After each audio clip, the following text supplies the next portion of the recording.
Dream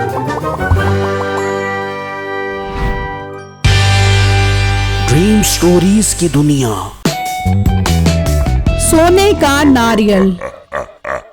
पिछली किस्त में आपने देखा कि नसीबो कैंची चुड़ैल बनकर बिट्टू को डराती है ताकि वो दरख्त के पास ना आए और वो और मीठा दरख्त के मालिक बनकर अमीर हो जाएं। जब बिट्टू वहाँ से डर कर भाग जाता है तो मीठा दरख्त के पीछे से निकल आता है और वहाँ असली खौफनाक चुड़ैल भी आ जाती है जो कि सब कुछ देख रही होती है और मीठा उसे देखकर बेहोश हो जाता है। मोटी, बड़ा शौक है ना तुझे चुड़ैल बनने का और इस तरह की मालकन बनने का, तुझे मैं बता दूं।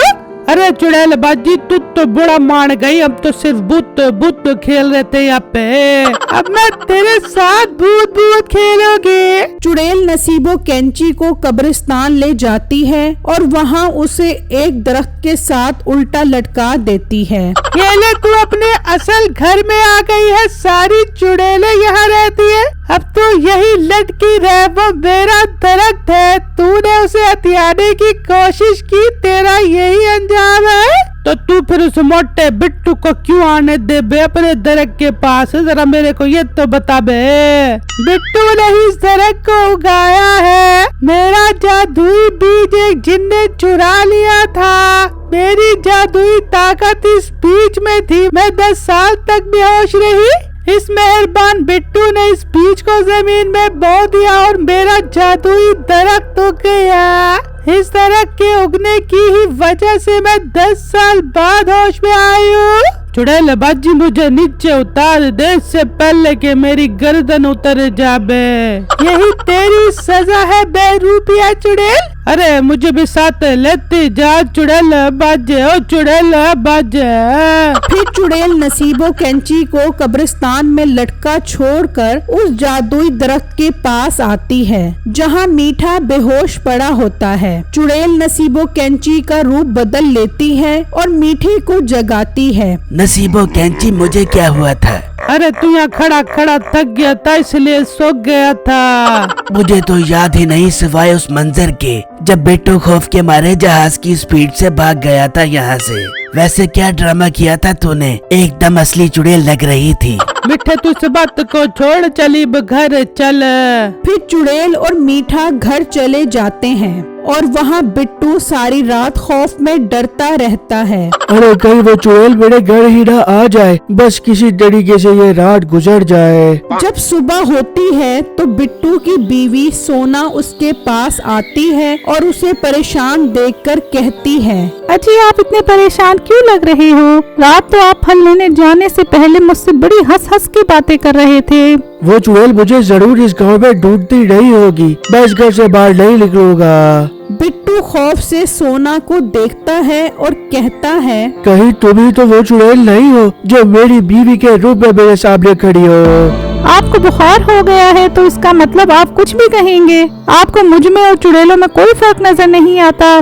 बिट्टू अभी भी खौफ में होता है और वहाँ मीठा मजे की नींद सो रहा होता है कि चुड़ैल नसीबो कैंची के रूप में उसके घर में है। अरे मिठे बगैरत के बच्चे, उठ, मुझे भूख लग रही है। चल मेरे लिए कोई गोश्त का बंदोबस्त कर।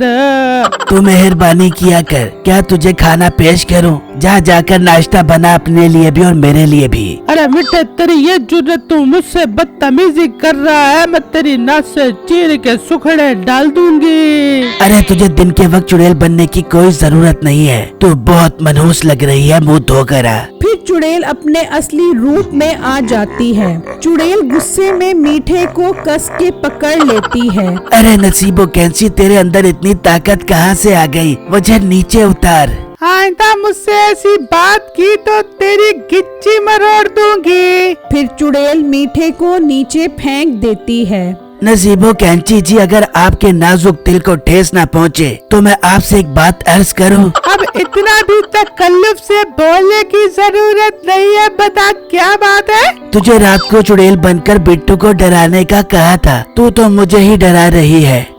जाकर मेरे लिए किसी इंसान का गोश्त लेकर आ, इससे पहले कि मैं तुझे भून कर खा जाऊं। अच्छा, मैं अभी लाता हूँ। फिर मीठा चुड़ैल के लिए गोश्त लेने चला जाता है और इंसान के गोश्त की बजाय मुर्गी का गोश्त ले आता है।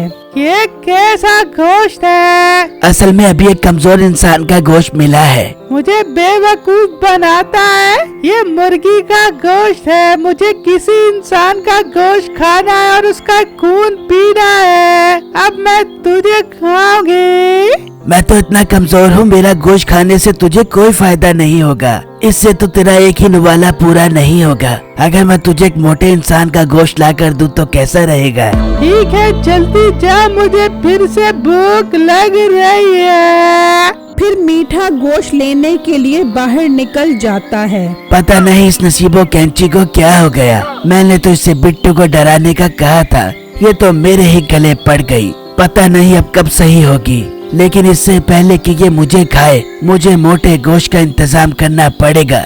लेकिन क्या करूं? फिर मीठे के जहन में बिट्टू का ख्याल आता है और वो खुश हो जाता है। बिट्टू और मोटा गोश्त, वाह मिल गया गोश्त। वैसे भी इस मोटे ने इस दुनिया में आकर खाने के अलावा कोई अच्छा काम नहीं किया। आज इसे अपनी दोस्ती का कर्ज अदा करना होगा। अगर ये चुड़ैल को खा जाए तो कम से कम ये चुड़ैल मुझे 1 साल तक गोश्त का नहीं कहेगी। मीठा रोनी शक्ल बना लेता है और भागते हुए बिट्टू के घर जाता है। बिट्टू बिट्टू मेरे दोस्त जल्दी बाहर आ, गजब हो गया। अंदर बिट्टू खौफ के मारे सोया हुआ था। बिट्टू जी उठें, बाहर मीठे भाई आए हैं, बहुत परेशान लग रहे हैं। नहीं, मैं बाहर नहीं निकलूंगा, वो चुड़ैल मुझे पकड़ लेगी। मीठे भाई आप अंदर आ जाएं। फिर मीठा अंदर आ जाता है। बिट्टू मेरे प्यारे भाई, मेरे साथ मेरे घर चलो। मेरे घर जितनी जमींदारों की भैंसें बंधी हुई थी, किसी ने उनकी रस्सी खोल दी। अगर इन्हें जल्दी न बांधा तो वो कहीं भाग जाएंगी और इनका मालिक मुझे नहीं छोड़ेगा। भाई मैं घर से बाहर नहीं निकल सकता, वरना मुझे वो खौफनाक शक्ल वाली चुड़ैल खा जाएगी। अरे मेरे प्यारे भाई, मेरे साथ होते हुए तुझे कोई चुड़ैल हाथ नहीं लगा सकती। कई चुड़ैलों को तो मैंने अपने घर में काबू करके नौकर बनाकर रखा हुआ है। वैसे आपसे काबू नहीं होती, चुड़ैल को आप क्या खाक काबू करेंगे? अरे तेरी बातें करते करते मेरी सारी भैंसें भाग जाएंगी। ठीक है मीठे भाई, मैं आपके साथ चलता हूँ। फिर बिट्टू मीठे के साथ चल पड़ता है और उसके घर आ जाता है और मीठा बिट्टू को घर के अंदर भेजकर दरवाजा बंद कर देता है और अंदर वही चुड़ैल होती है। मेरी इस वीडियो को लाइक और मेरे चैनल को सब्सक्राइब जरूर कीजिएगा और मुझे कमेंट बॉक्स में जरूर बताइएगा कि अब चुड़ैल बिट्टू के साथ क्या करेगी। शुक्रिया।